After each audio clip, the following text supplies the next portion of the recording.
si bocah anjing.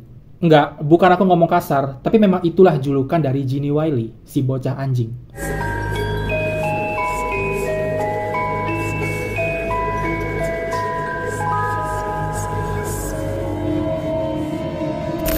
Hey guys, welcome back to my channel. Nama aku Rio, and this is The Mirror.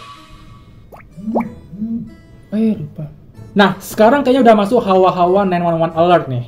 Tapi kita kebut dulu list Februari, dan kalau misalnya keburu, mungkin akhir Februari atau awal Maret kita bakal bahas 911 part 19. Karena mohon maaf, aku belum banyak menemukan kisah atau topik yang menarik dari 911, makanya belum bisa aku angkat. Tapi semoga aja bisa segera naik, jadi sabar dulu ya. Nah, kalau misalnya kalian suka menjelajah internet, khususnya yang suka pembahasan misteri dan horor, rasanya nggak akan lepas dari yang namanya foto-foto seram. Cerita horor biasanya akan lebih berasa horornya kalau dibarengi dengan foto. Apalagi kalau itu adalah foto asli. Dan sampai sekarang nggak terhitung banyaknya kisah-kisah seram yang ada bukti fotonya. Dan beberapa dari ribuan foto-foto dengan kisah seram itu udah pernah kita bahas di Mirror.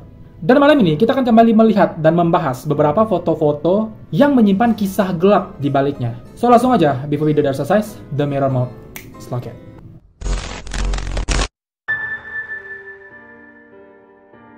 Foto pertama yang kita bahas adalah foto ini. Pada 16 Juli 2011, remaja laki-laki bernama Tyler Hadley tiba-tiba mengundang semua teman-temannya untuk datang ke rumahnya dan berpesta. Nah, teman-teman yang kenal dengan Tyler ini ngerasa aneh. Kayaknya nggak pernah lah anak ini bikin pesta di rumahnya karena orang tuanya super galak. Dan mengadakan pesta kayak gini nggak mungkin terjadi. Tapi karena malam itu otak mereka cuma mikir bersenang-senang, have fun with the party, mereka pun mengabaikan pikiran itu. Nah, Tyler ini sebenarnya nggak punya banyak teman, tapi malam itu 60 lebih teman-temannya datang. Nah, waktu pesta lagi berjalan, beberapa teman-teman Tyler masih penasaran nih. Mereka nanya, ini beneran nggak sih boleh kayak gini? Kalau misalnya tiba-tiba orang tamu datang gimana? Dan Tyler cuma menenangkan, udah, santuy, aman. Mereka lagi liburan keluar kota, jadi nggak bakalan pulang malam ini. Nah, teman-teman Tyler ini percaya aja, mereka pun terus berpesta. Pesta meriah ini berjalan sampai tengah malam. Beberapa teman-temannya ada yang udah pulang, ada yang mabok sampai tepar. Dan saat itulah Tyler mengatakan kalau sebenarnya dia ini baru aja bikin orang tuanya meninggoy. Tapi karena dalam suasana pesta, teman-teman Tyler ini nggak nganggap serius. Mereka nganggap kayak itu hanya bercandaan tengah malam aja. Dan akhirnya Tyler membawa semua teman-temannya untuk masuk ke kamar orang tuanya. Dan di sanalah semua orang kaget karena kedua orang tua Tyler udah tergeletak bersimbah darah. Ada yang pingsan, ada yang langsung lari keluar rumah, dan ada yang diam mematung karena nggak percaya dengan apa yang mereka lihat. Ternyata kedua orang tua Tyler ini telah ditikam dengan pisau dapur berkali-kali oleh Tyler. Salah satu dari teman Tyler ada yang langsung nelpon 911 untuk minta bantuan dan langsung datang ke TKP. Malam itu juga Tyler ditangkap oleh polisi dan nggak perlu pemeriksaan panjang. Tyler mengaku sendiri akan perbuatannya dan dijatuhi hukuman penjara seumur hidup. Foto-foto pesta di rumah Tyler tersebar di Facebook dan ini adalah salah satunya. Foto yang diambil beberapa menit setelah Tyler menghabisi nyawa kedua orang tuanya sendiri. Nah, dengan kesaksian beberapa teman-teman Tyler yang mengatakan kalau kedua orang tuanya ini super galak, mungkin kita bisa prediksi kalau motif Tyler menghabisi nyawa kedua orang tuanya karena terkekang, karena nggak bebas, atau karena sering kena marah. Menurut kalian gimana? Komen di bawah. Next adalah foto ini. Sekilas ini terlihat seperti foto liburan yang menyenangkan. Beberapa orang melakukan scuba diving, tapi coba kita fokus ke orang yang ada di belakang. Ada seseorang yang terlihat butuh pertolongan. Sepasang suami istri bernama Tina Watson dan Gabby Watson pergi liburan ke Great Barrier Reef di lepas pantai Queensland di Amerika Serikat. Nah, mereka memutuskan untuk melakukan penyelaman scuba dan melihat betapa indahnya lautan di dalam sana. Di dekat mereka juga ada pasangan suami istri yang sangat happy bernama Gary Stamper dan istrinya yang juga lagi nyelam sambil foto-foto karena memang Gary adalah seorang fotografer. Dan tak lama setelah foto ini diambil, mereka menyadari kalau wanita di belakang mereka yang bernama Tina ternyata butuh pertolongan. Tina tenggelam dan kehabisan nafas, kemudian segera dinaikkan ke atas kapal, dilakukan CPR selama 40 menit untuk membuat Tina kembali sadar. Tapi sayangnya nyawa Tina udah gak terselamatkan lagi dan Tina dinyatakan tewas dalam liburannya. Nah, setelah diusut, ternyata si Gabby, suaminya, terlihat sangat mencurigakan. Sebelumnya, Tina ini nggak memenuhi syarat nih untuk melakukan penyelaman scuba itu. Dia nggak boleh sebenarnya nyelam. Entah karena kondisi fisiknya atau apa, dan mereka ditawarkan untuk menyelam dengan pemandu, tapi Gabby, si suami ini menolak dan mengatakan kalau dia bisa melindungi istrinya. Nah, ketika Tina tenggelam di dasar laut, Gabby bilang kalau dia udah berusaha untuk menolong istrinya. Tapi ketika menyelam lebih dalam untuk menolong istrinya, telinganya tiba-tiba sakit, parah. Karena tekanan air, dan dia nggak bisa menyelamatkan Tina. Ternyata penyelidikan polisi menunjukkan bahwa sebelum menikah, beberapa hari yang lalu, Gabby ini meminta Tina untuk segera mengurus asuransi jiwanya. Dan membuat surat kuasa yang mengatakan kalau Gabby lah satu-satunya orang yang berhak menerima uang asuransi kematian Tina. Gabby didakwa atas penghilangan nyawa istrinya, Tina Watson. Tapi akhirnya dakwaan itu dibatalkan atas keputusan pengadilan Amerika karena kurangnya bukti. Dan akhirnya Gabby terbebas dan Tina tewas. Coba, menurut kalian gimana? Apakah memang Gabby pelakunya atau memang ini hanya kecelakaan? Komen di bawah. Next adalah foto ini. Ini adalah definisi karyawan favorit semua perusahaan di dunia. Fotografer asal Amerika Serikat, Robert Landsberg. Dia ini rela meninggoy demi pekerjaannya. Pada 18 Mei 1980, terjadi letusan besar di Gunung St. Helens di Amerika Serikat. Dan waktu itu si Robert ini ada di sana. Entah dia sengaja datang ke sana untuk memotret gunung berapi itu, atau dia nggak sengaja ada di sana, aku kurang tahu juga. Dan saat itu Robert hanya berjarak beberapa mil dari gunung itu. Ketika letusan besar terjadi, Robert sadar nih, dia dalam bahaya, tapi dia nggak lari. Dia seakan-akan nggak peduli dengan dirinya sendiri dan mementingkan hasil jepretan. Coba, seloyal itu dia jadi fotografer. Dia mengambil foto gunung yang erupsi ini dan segera menyimpan kameranya di dalam tas. Nah, kenapa foto ini masih tetap ada? Karena Robert melindungi kamera itu dengan menutup tasnya dengan badannya sendiri. Jadi dia mengorbankan nyawanya sendiri demi kamera itu yang menyimpan foto gunung erupsi dari jarak dekat. Inilah fotonya. Siapa kira-kira orang lain yang lebih loyal daripada Robert? Menurut kalian gimana? Komen di bawah. Next adalah foto ini. Foto Jenny Wiley, si bocah anjing. Enggak, bukan aku ngomong kasar, tapi memang itulah julukan dari Jenny Wiley, si bocah anjing. Kenapa? Jenny Wiley adalah nama samaran yang digunakan media untuk meliput gadis ini. Gadis kecil yang lahir pada tahun 1957. Dia dibesarkan oleh kedua orang tua yang anjing banget. Bahkan melebihi binatang jahatnya. Bahkan binatang asli lebih sayang loh sama anak-anaknya. Tapi enggak, mereka enggak. Nih, kedua orang tuanya bernama Clark dan Dorothy Irene Wiley. Ini nih, orang tuanya nih, kalian tandai ya. Clark ini bekerja di pabrik selama Perang Dunia Kedua. Yang sebenarnya dia ini nggak pernah mau punya anak, tapi dia kebablasan nih sama si Dorothy. Dan akhirnya terpaksa nikah. Dorothy juga nggak mau ngaborsi anak di kandungannya. Sampailah lahir anak pertamanya, tapi bayi pertamanya meninggal dunia karena diletak bapaknya yang nggak ada otak ini di garasi. Sehingga anak pertamanya ini, ya tewas kedinginan lah. Kemudian Dorothy hamil lagi anak kedua, lahir lagi, meninggal lagi karena sakit. Bayi ketiga juga meninggal, sampailah lahir si Jenny Wiley ini. Jadi dari anak pertama pun, kedua orang ini nggak jelas cara ngasuhnya. Tapi sayangnya lagi, Jenny ini lahir dengan penyakit hemoragik yang membuat dia ini sangat mudah pendarahan. Jenny juga mengalami dislokasi pinggul bawaan yang bikin dia susah jalan dan harus pakai alat bantu. Nah, karena kondisi fisik inilah, makanya ayah Jenny ini makin benci dengan anaknya sendiri. Ayahnya setiap hari selalu menyiksa Jenny, bahkan saat umurnya baru 20 bulan. Belum 2 tahun, guys, kalian bayangkan. Sejak balita, setiap si Jenny ini membuat kesalahan, kayak mengotori rumah, makan gak habis. Pokoknya semua yang bikin orang tuanya marah.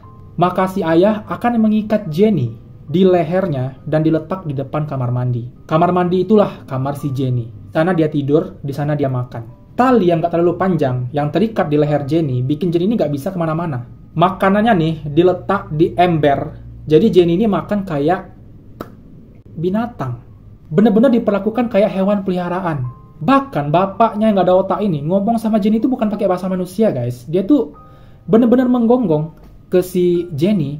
Jadi dari kecil Jenny ini nggak tahu cara manusia ngomong.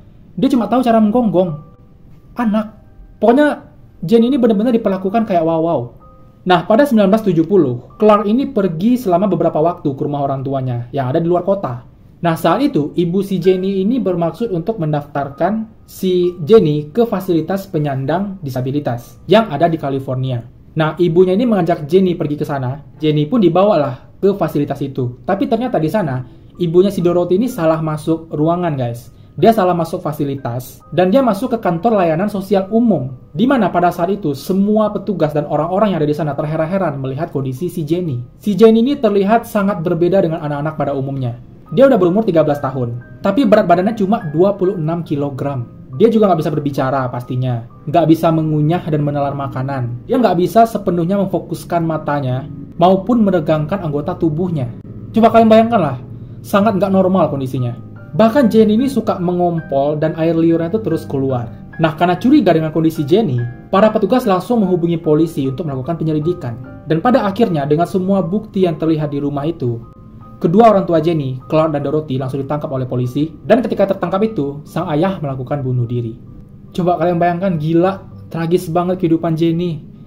Coba kalian dengan kehidupan kalian sekarang, dengan semua yang kalian punya, masih suka ngeluh kenapa orang tua aku begini. Masih suka ngeluh kenapa orang tua aku nggak kayak orang tua lain.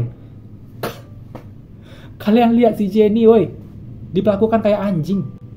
Ih, aku mau tahu pendapat kalian gimana? Komen di bawah.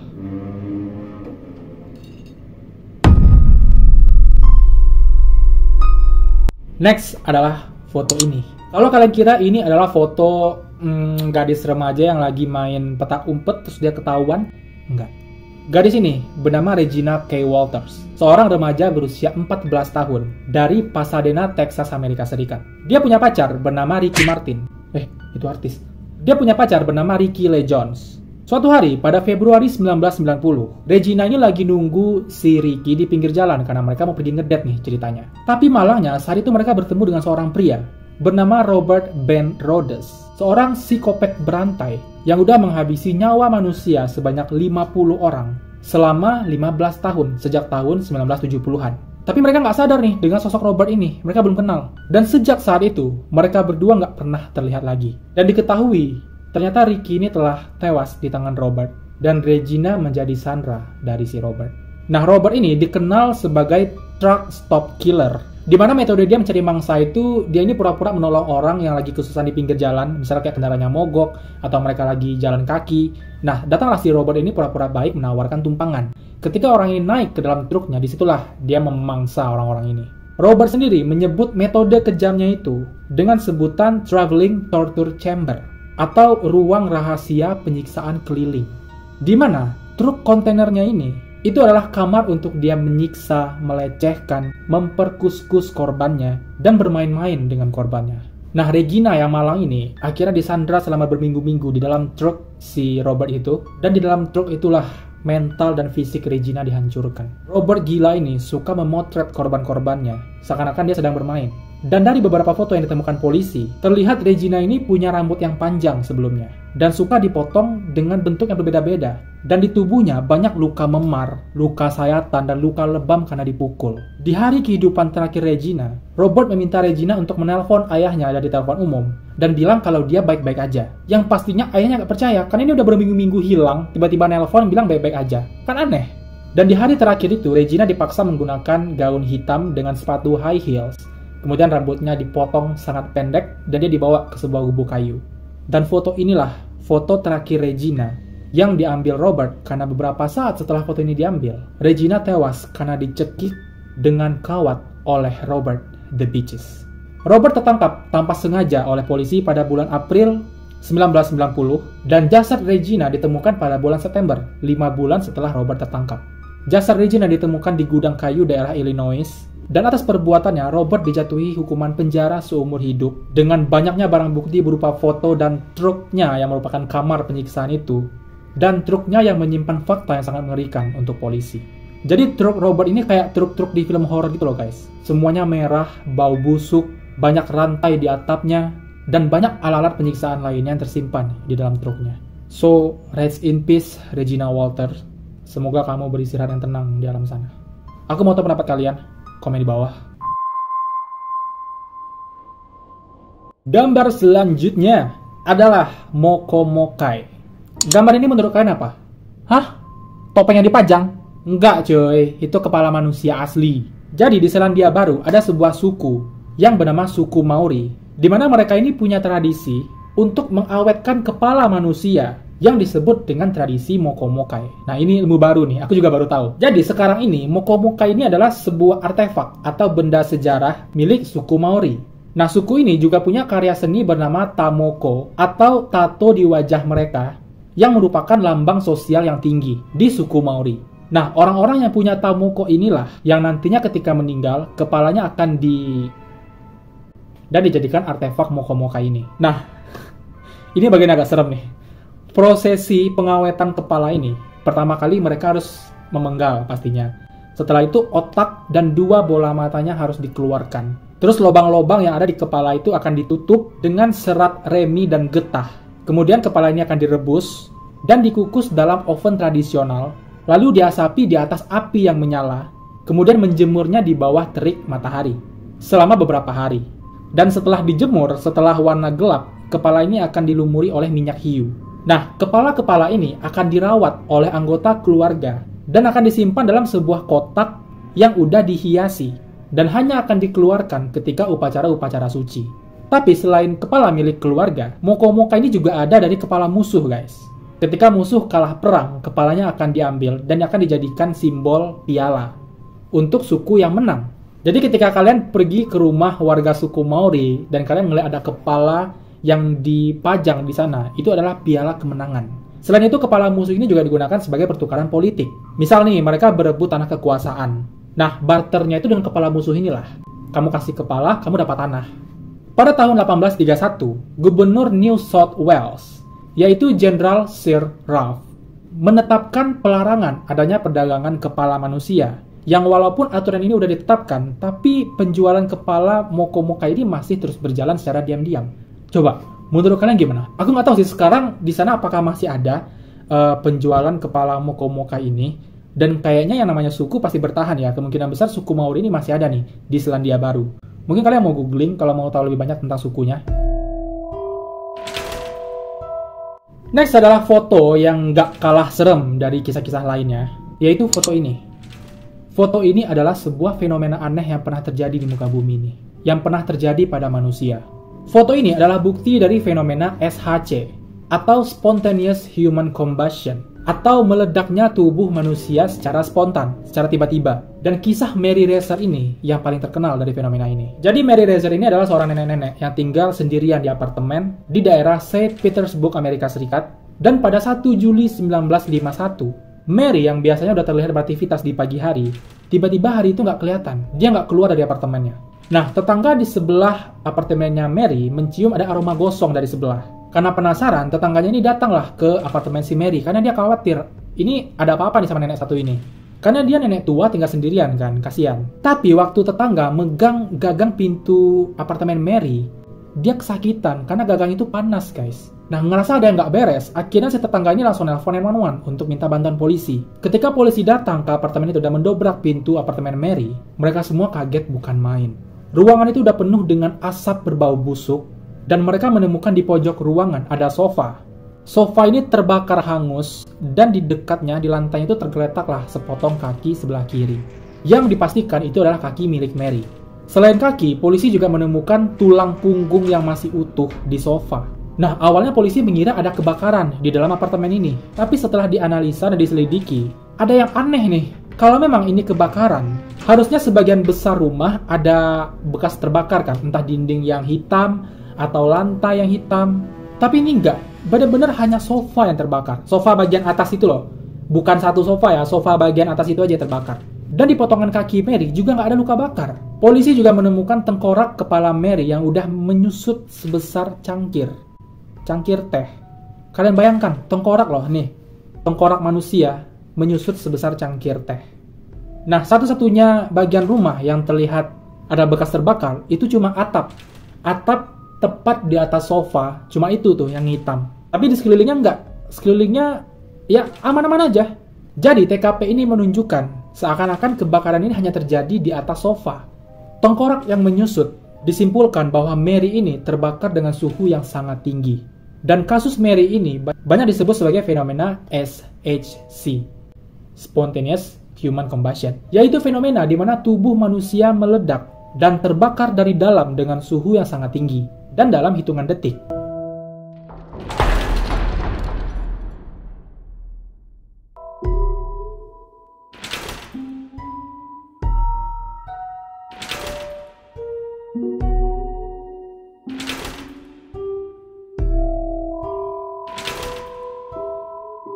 Penyebab terjadinya fenomena ini ada banyak banget, dan ada nih penjelasan dari ilmiahnya. Tapi kalau misalnya teman-teman tertarik dengan fenomena ini, mungkin kita bisa angkat lagi satu video khusus untuk bahas fenomena spontaneous human combustion ini. Komen aja di bawah kalau kalian tertarik. Jadi itulah kisah seram di balik foto Mary Reeser ini. Menurut kalian gimana? Komen di bawah. Karena rasanya udah kepanjangan, ini pembahasan terakhir, yaitu foto ini. Di Amerika Serikat ada seorang pemuda bernama Daylin Pua, di mana Daylin ini datang ke Waianae, Oahu, Hawaii untuk mengunjungi neneknya. Nah, di sana Daylin ini tertarik untuk mendaki tangga haiku yang dikenal sebagai Stairway to Heaven, jalan menuju surga. Nah, sebenarnya area ini ditutup nih untuk umum. Jadi itu bukan tempat wisata, guys. Siapapun yang tertangkap memasuki daerah itu, maka dia akan dihukum. Nah, nenek Daylin udah wanti-wanti nih, ngelarang cucunya untuk pergi ke sana. Tapi Daylin si remaja aktif ini memang se-hype itu, dia nggak bisa dilarang. Karena tekadnya sangat besar. Bahkan neneknya sampai marah. Kalau lancang kau masuk situ, kukurung kau. Biar kayak sinetron gitu. Nenek, buka nenek. Tapi Daylin tetap nggak mengindahkan kata-kata neneknya. Pada 27 Februari 2015, dia naik bus dan nekat untuk pergi mendaki ke tangga itu, diam-diam. Tapi ketika udah memasuki area itu, Daylin ini memoto apa yang dia lihat dan mengirimkan kepada neneknya. Coba, gimana perasaan neneknya ngelihat foto-foto itu?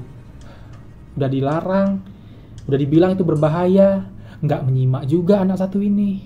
Dan benar aja, sejak saat itu Daylin nggak pernah terlihat lagi. Setelah menghilang, foto-foto itu dipelajari oleh polisi, dianalisa nih setiap detailnya. Dan ada satu foto yang sangat aneh, di mana di foto itu terlihat di belakang, di ujung, terlihat ada sosok seorang pria yang terlihat mengikuti Daylin. Kok aku merinding tiba-tiba ya?